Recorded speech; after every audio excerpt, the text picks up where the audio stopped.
আসসালামু আলাইকুম গাইস, কেমন আছেন? আশা করি ভালো আছেন। আমি আল্লাহর রহমতে ভালো আছি। তো গাইস, চলে আসলাম আজকে আবার নতুন একটা ভিডিও নিয়ে।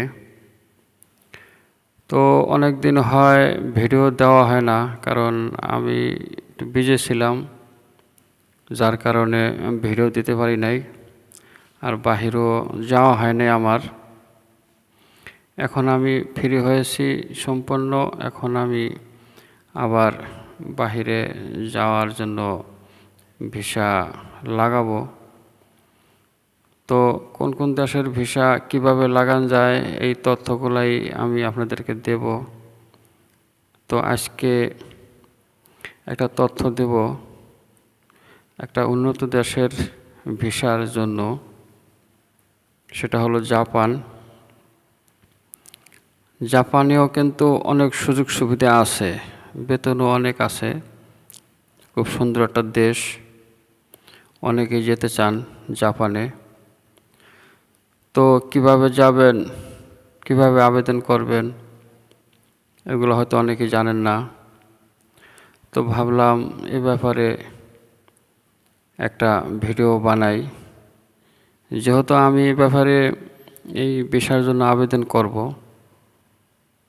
এই জন্য ভাবলাম যে আপনাদেরকেও তথ্যটা দিয়ে রাখি, যদি আপনারা যেতে চান, ইচ্ছা করেন, তাহলে দিতে পারবেন। তো জাপানের ভিসার জন্য সবচেয়ে বড় সুবিধা হয়েছে কি, বাংলাদেশিদের জন্য ভিসা ফি লাগবে না। ভিসা ফি না লাগলে একটা সুবিধা আছে। মনে করেন ইউরোপের একটা দেশে ভিসার জন্য আপনি আবেদন করতে গেলে কমপক্ষে আপনার 20,000 টাকা খরচা হবে। তো 20,000 টাকা খরচা করে আপনি আবেদন করলেন, ভিসা হলে তো ভালো, না হলে নাই, কিন্তু 20,000 টাকা তো আপনার শেষ, ওটা আর পাইতেছেন না। তো জাপানের এক্ষেত্রে ভালো যে আমার ভিসা ফি লাগতে আসে না, কোনো টাকা খরচা হবে না, সামথিং টাকা খরচা হবে আমার ফাইলগুলো রেডি করতে। আর গ্লোবাল যে ওদের যে সার্ভিসটা, 1900 টাকা দিতে হবে সার্ভিস ফি, শুধু 1900 টাকা দিতে হবে, আর কোনো ভিসা ফি লাগবে না। আর ডকুমেন্টসের উপর ভিত্তি করে আপনার ভিসা হবে।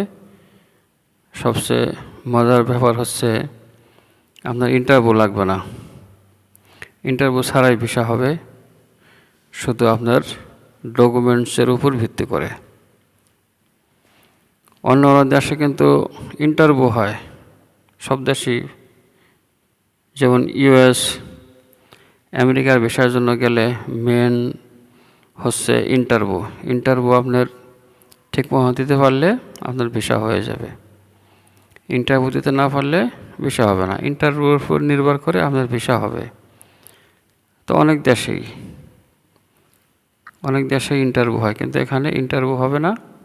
ইন্টারভিউ ছাড়াই আপনার ডকুমেন্টস জমা দিবেন, ডকুমেন্টসের উপর ভিসা হবে। ইন্টারভিউ লাগবে না এবং ফি লাগবে না। এম্বাসির যে একটা ফি থাকে, ওই ফিটা লাগবে না বাংলাদেশিদের জন্য। তো এটা সুবর্ণ সুযোগ, আপনারা জাপানের ভিসার জন্য ফাইল জমা দিতে পারেন। এখন এর জন্য কী কী কাগজপত্র লাগবে এটা তো জানেন, তারপরে একটু বলে দেই। সর্বপ্রথম একটা আপনার আবেদনের ফর্ম লাগবে, ভ্যালিড পাসপোর্ট লাগবে, ছবি লাগবে, ব্যাঙ্ক স্টেটমেন্ট লাগবে, কভার লেটার লাগবে, এই সমস্ত ডকুমেন্টস লাগবে। আর যদি আপনি চাকরি করেন তাহলে এনওসি লেটার লাগবে, নো অবজেকশন সার্টিফিকেট। আর যদি আপনি ব্যবসায়ী হয়ে থাকেন, আপনার ট্রেড লাইসেন্স লাগবে, আর ব্যবসায়িক কাগজপত্র ডকুমেন্টসগুলো লাগবে। এগুলা লাগবে। এগুলা সব জমা করিয়া 6 মাসের ব্যাঙ্ক স্টেটমেন্ট লাগবে। এগুলা আর আপনার ট্যাক্স সার্টিফিকেট, যে আপনি যে ট্যাক্স দেন সরকারে, ওই ট্যাক্সের সার্টিফিকেটের কপি লাগবে। এগুলা সমস্ত কাগজপত্রগুলো এটা ফাইল করিয়া আপনি জাপান এম্বাসি যে বিএফএস গ্লোবাল আছে ওখানে দিয়া ফাইল জমা দিবেন। ডকুমেন্টসগুলা যদি সঠিকভাবে দিতে পারেন আপনার ভিসা হবে।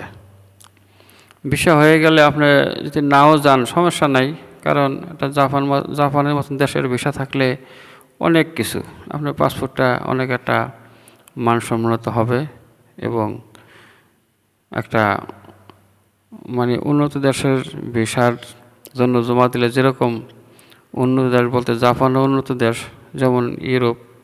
আমরা তো জাপান অনেকে যেতে চাই না, আমরা ইউরোপ যেতে চাই, কানাডা, আমেরিকা। তো এই সমস্ত দেশের জন্য আপনার অনেক কাজে আসবে এই জাপানের ভিসাটা। তো আমি দেব, আমার মনে হলো খুব সুন্দর একটা সিস্টেম, যেহেতু ভিসা ফি লাগতে আসে না, দিয়ে দেব ভিসা এটা জমা। তো আমি দেব, আপনারাও দিতে পারেন। তো আর আমার ভিডিওটা সাবস্ক্রাইব করবেন, আমি আরও তথ্য দেব অন্য অন্য দেশের, ইউরোপের কীভাবে যাওয়া যায়। তো আজকে এই পর্যন্তই, ভালো থাকবেন। আমার চ্যানেলটা সাবস্ক্রাইব করবেন, সাবস্ক্রাইব করিয়া পাশে থাকবেন। আর কোনো কিছু জানার থাকলে কোনো দেশের ব্যাপারে আমাকে কমেন্টস করবেন, আমি উত্তর দেব। তো এই পর্যন্তই, ভালো থাকবেন।